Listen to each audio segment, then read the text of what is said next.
এই যে আমি ছবি তোমাদের ডিজাইন ইঞ্জিনিয়ার, এই হচ্ছে মালিকের খাস আদমি ফিটার, আমার জায়গাটা কাটছে আস্তে আস্তে। আমাদের সৌরভটা খুব কনফিউজের মধ্যে আছে এখন, সাইড সুপারভাইজার সাথে কথা বলছে এখন, দেখি কি হয়। ট্যাঙ্কটা ভালো করে ফিটিং হয়নি বলছে, আমাদের দোষ দিচ্ছে নাকি।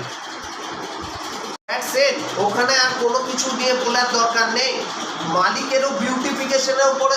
এক সেকেন্ড শুনে নেওয়া কথা, তুই একটা সাইট সুপারভাইজার, তো আমরা অফিসের এমপ্লয়ি, ঠিক আছে।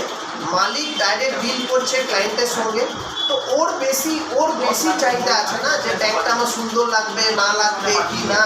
ও যখন বলছে যে বোলটা কেটে পরে করে দাও, তার মানে আমাকে পারমিশন দিচ্ছে।